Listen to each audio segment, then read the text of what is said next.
라이브로 11시에 진행이 됐는데 사전 준비를 하지 않았으면 불가능한 일이거든요.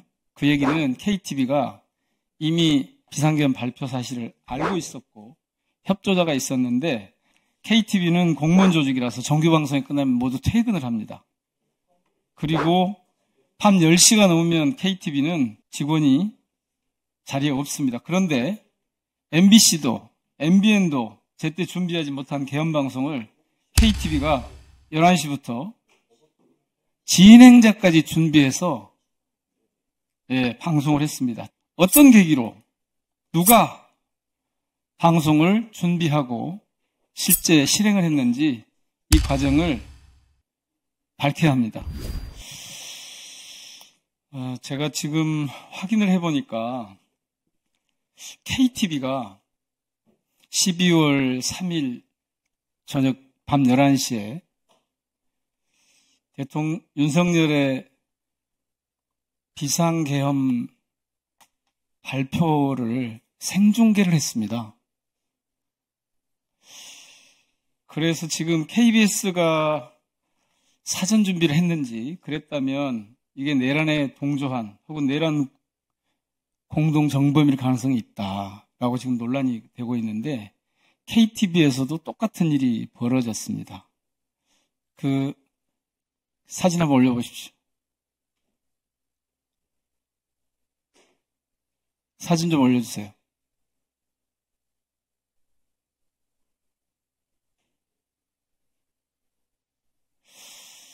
자, 라이브로 11시에 진행이 됐는데 저게 사전 준비를 하지 않았으면 불가능한 일이거든요. 그 얘기는 KTV가 이미 계엄 발표 사실을, 비상계엄 발표 사실을 알고 있었고 협조자가 있었는데 저희가 좀 취재를 좀 해보니까 다음 저희 현안 질의 때 보도 책임자하고 제작 책임자를 반드시 증인으로 불러서 사실을 확인을 해야 될 것 같습니다. 다 아시는 것처럼 KTV는 공무원 조직이라서 정규방송이 끝나면 모두 퇴근을 합니다.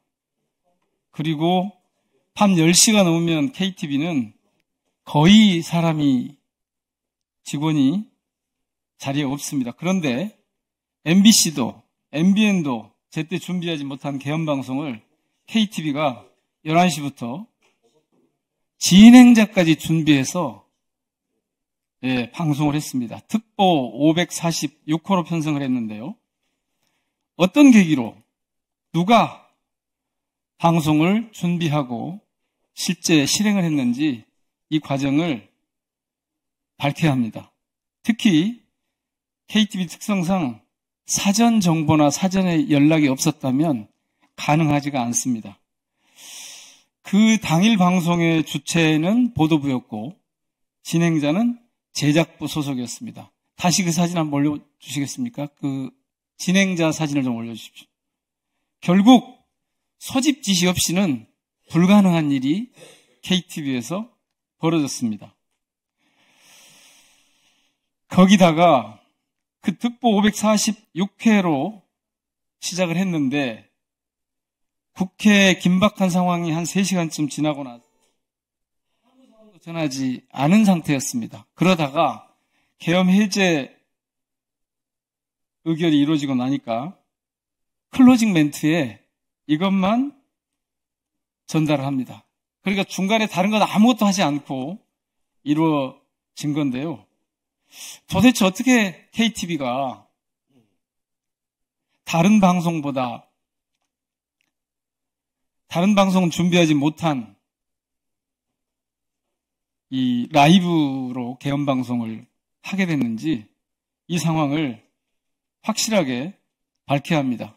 예를 들면 기술부와 영상부의 카메라 지원 없이 생방송이 불가능하기 때문에 이 사람들은 벌써 여러 시간 전부터 혹은 며칠 전부터일지 알 수 없는 그 시간 동안에 이 방송을 준비했다고 봐야 되고 그런 소집 지시를 누가 어떤 경로를 통해서 내렸는지 밝혀야 합니다. 좀 의심이 가는 비서관입니다.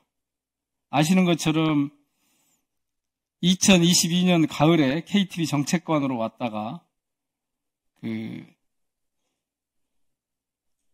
대통령실의 비서관으로 있는데, 당시에 이 사람이 올 때도 직제상 정규 티오가 없었습니다. 그런데 전문 임기제 가급으로 해서 왔고, 이 전문 임기제 가급 기획관이 전체 부서를 컨트롤하도록 그렇게 짜여졌었거든요.